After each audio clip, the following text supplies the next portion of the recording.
martial artist who has to still fine tune his skills and stuff like that. And so I'm assuming every time he dies and he gets older, his skills get more fine tuned.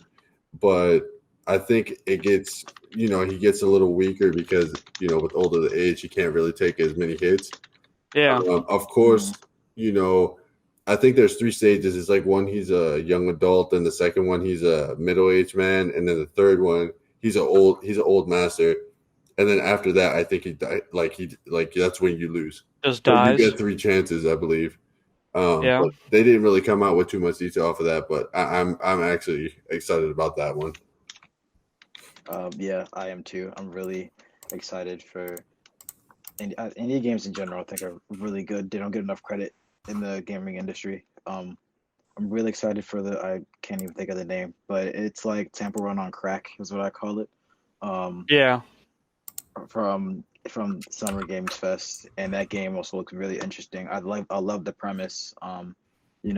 Once you beat that temple, or once somebody in the world beats that temple, you can never beat it again, and it adds a uniqueness of I'm the only one to be able to do this. And I love the multiplayer aspect of the ghosts, where they could either help you or they could hurt you. And I also love that you have to get in but get out, so it's not just about surviving to steal a treasure, but you have to get out. There's just a lot of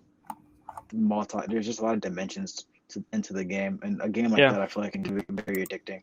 It's it's literally like Temple Run, like those games that got massively popular, Subway Surfers, games that are replayable and repetitive over and over, and to just make that a game and then have the intricacies and the whips, and that's a game that's really gonna something you can lose yourself in for a few hours. You can lose yourself in for a few hours, and then it's different, because you can lose yourself in a few hours for shooters for sure, but especially for me, I have a hard time playing other games, and that's a game I know I can sit here all day and it's 8 o'clock, and the next thing I know it's 12. So I'm really excited for that game. Too. But I feel like the major highlight of Summer Games Fest was Elden Ring. I was about to get that. Can we get a trailer for that? Here it comes. Here it comes, Elden Ring. Because, bro, I'm telling you, the minute this game releases, my whole life is going to go into this. Yeah. It's funny because I was watching the release, with a Twitch streamer, and at the beginning he made a bet, when you can bet in the chat that they were going to show Elden Ring or not. And I had 20K channel points, and I was like, I'm just going to bet everything. Why not? Because I don't really use them for anything else.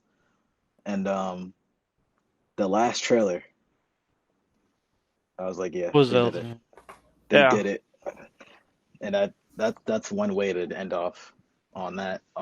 Just to end off on Summer Games Fest. I think Elden Ring, it looked amazing. The graphics looked amazing. The boss fights looked good. I can't complain. Most definitely for the fact that one, it's a Dark Souls games. I love software and the games that they do, even though they can be assholes about some of the enemies that they put in those games. But we're not going to talk about that. But no, besides that, the fact that they literally have this game. They teamed up with the author and I don't want to say director, but the author for Game of Thrones. Yeah. And they literally made this an open world and Dark Souls game. It's fucking ridiculous in my the fact that they do this, and I want to know how the world is. I want to know if it's gonna be such an asshole of a world, because that's honestly what I want. And look at that. The combat looks amazing. Oh man, I just really can't wait for this one. The only thing that they haven't shown, I know this is supposed to be a single player game, is the usual Demon Souls or Dark Souls thing where you can summon your friends and stuff like that to play with you. That's what I hope ends up being in the final product of the game. Or if not when it releases, I would pay for it if it was a DLC, honestly. Yeah. But I would really want that in the game. the DLCs.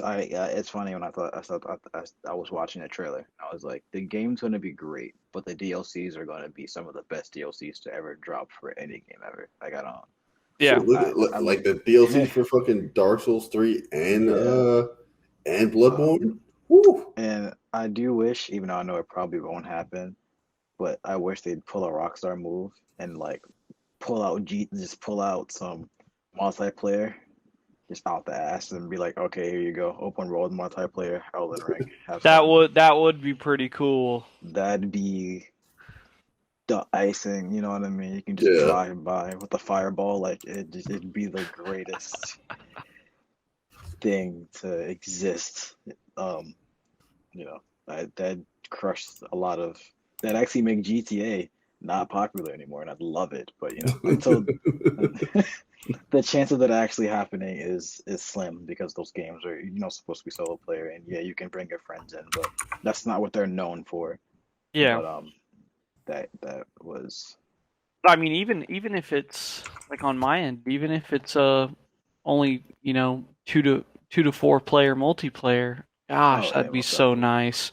Getting in there, with you guys, or hell, even if they put in like a matchmaking, I think Yeah, that'd be pretty cool. yeah. yeah. The trolling, I just look for if that's possible. I just look forward to the trolling of what you can do with your friends because I feel like games like that comes a big part of not being serious and just finding the funny stuff to do, or Oh the Yeah, yeah, challenges or whatever. I want to be able to push my teammate into a dragon's fireball, and then he yells at me like, I want to be able to do stuff like that. And Elden Ring, I hope can deliver such a promise. It looks good. We've been waiting for such a long time, and for them to drop the trailer like that, especially when, like, I'm gonna be honest, most people didn't think we were gonna get Elden Ring until E3. yeah, And then for them to drop in a Summer Game Fest is the last thing was, very surprising. I think they did a great job of building the hype up, and then the trailer definitely delivered. So oh yeah, yeah. I'm very excited. Um, yeah. No, besides that, I mean, those were for me personally. Shifu and Elden Ring were one of the only two things that I really enjoyed from Yeah, Summerfest. Everything else. Don't get me wrong. I appreciate all the developers, the artists, everyone who works on those indie games because I know most of them work their fucking ass off to make those games with the limited team that they have.